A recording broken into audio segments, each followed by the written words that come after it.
তা আল্লাহ তার রাসূল সাল্লাল্লাহু আলাইহি ওয়াসাল্লাম বলছেন, কুল, হে রাসূল আপনি বলেন, তোমরা যে সূরা আনআমের আগে যত আয়াত দিয়েছে বিভিন্ন আলোচনা হয়েছে আপনারা পড়ে নেবেন।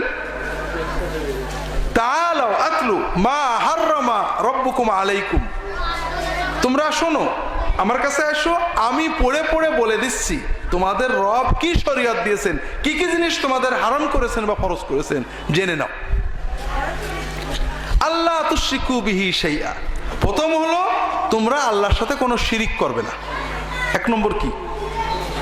আল্লাহর সাথে কোনো শিরিক করবে না। এটা হলো সব কথার মূল কথা। এটা আমি আজকে বেশি বলবো না, কারণ শিরিক এবং তৌহিদ নিয়ে আমরা অনেক বলেছি। অন্তত আমাদের যারা আজকে আপনারা এসেছেন সবাই কম বেশি সচেতন। তবে মূল কথা হলো শিরক শব্দটা আমরা বুঝি। শিরিক মানে কি? অংশীদার করা। শরিক করি না আমরা ভাইরা? শরিক বোঝেন না? শরিক বোঝেন এমন বাঙালি আছে নাকি?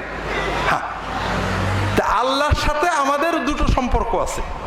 একটা হলো আল্লাহ আমাদের রব, আমাদের চালান প্রতিপালন করেন কে? আল্লাহ। আর একটা হলো আল্লাহ আমাদের মাবুদ, আমরা ইবাদত করি কার? এক আল্লাহ। এই দুই বিষয়ে আল্লাহর সাথে কাউকে শরিক করার নাম হলো শিরক। আল্লাহ আমাদের চালান। কেউ যদি মনে করে আল্লাহ ছাড়া অন্য কেউ, কোনো ফেরেশতা, কোনো নবী, কোনো অলি, পীর, গওস, কুতুব, কেউ আমাদের ভালো মন্দ দেখে, আমাদের কল্যাণ অকল্যাণের মালিক আছে, অথবা কেউ দূর থেকে আমি ডাকলে শোনে, আল্লাহ যেমন আমরা ডাক দিলে শোনে ওরকম কেউ শোনে, এইরকম চিন্তা করলে কি হবে? শিরক হবে। কোন নবী, অলি, বুজুর্গ তাদের কবর জিয়ারত করা দোষ নেই, কিন্তু নবী, অলি, বুজুর্গ তাদের কাছে সাহায্য চাওয়া, হুজুর আমার বাঁচাও তরাও, অথবা মানত করা, এটা হলো শিরক। কথাটা কি বুঝতে পেরেছেন? ইবাদত একমাত্র আল্লাহর। আল্লাহ ছাড়া কারোর যদি কেউ ইবাদত করে সেটা কি হবে? যেমন সাজদা একমাত্র কে পাবেন? আল্লাহ। আল্লাহ ছাড়া কাউকে যদি আমরা সাজদা করি কি হবে? আমরা আবার নানান যুক্তি দিই। কদম বুসি করতে যে সিজদা হয়ে যায়, হয় না? হয় না? হয়। কদম বুসি ইসলামে নেই। আল্লাহ রসুল সাল্লাল্লাহু আলাইহি ওয়াসাল্লামের সবচেয়ে সেরা মুরিদ ছিলেন আবু বকর, ওমর, ওসমান, আলী, সাহাবায়ে কেরাম রাদিয়াল্লাহু তাআলা আনহুম, ঠিক না? তারা কোনোদিন রাসূলুল্লাহ সাল্লাল্লাহু আলাইহি ওয়াসাল্লামের দরবারে এসে কদম বুসি করেছেন পাবেন না। রাসূলুল্লাহ সাল্লাল্লাহু আলাইহি ওয়াসাল্লামের মেয়ে ফাতেমা রাদিয়াল্লাহু তাআলা আনহা কোনোদিন তার কদম বুসি করেননি। হাতে চুমু খেতেন, কপালে চুমু খেতেন। রাসূলুল্লাহ সাল্লাল্লাহু আলাইহি ওয়াসাল্লামের স্ত্রী, কোন স্ত্রী তাকে কোনোদিন কদম বুসি করেছেন পাবেন না। কেউ আবেগে হঠাৎ পা জড়াই ধরেছে ভিন্ন কথা, তারপরও আমাদের অনেক আলেম কদম বুসি জায়েজ বলেছেন। অর্থাৎ কেউ যদি আবেগে করে ফেলে গুনাহ নেই, সুন্নত না, ইবাদত না।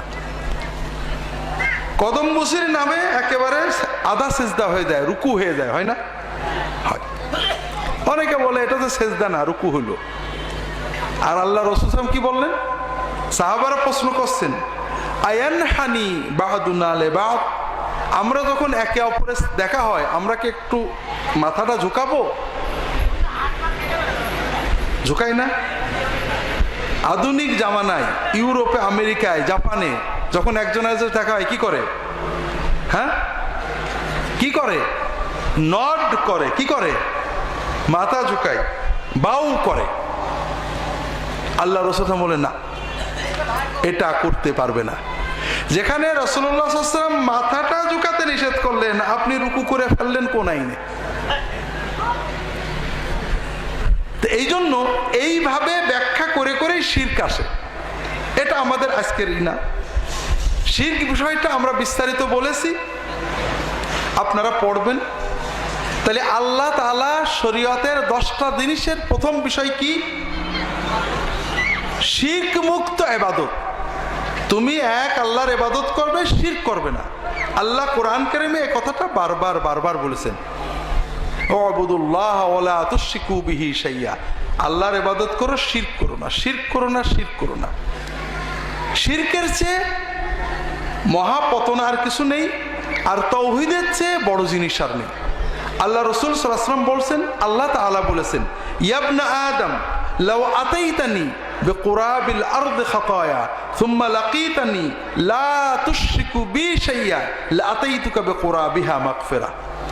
হে আদম সন্তান, তুমি যদি আমার কাছে আসো, অর্থাৎ কিয়ামতের দিন আমার কাছে আসো, তোমার গুনাহ দিয়ে দুনিয়া ভরে ফেলেছো, এত গুনাহ করেছো যে দুনিয়া ভরে গেছে, কিন্তু তোমার গুনার ভিতরে শিরকি গুনাহ নেই, তাহলে আমি আল্লাহ দুনিয়া ভরা মাগফিরাত দিয়ে তোমাকে মাফ করে দেব।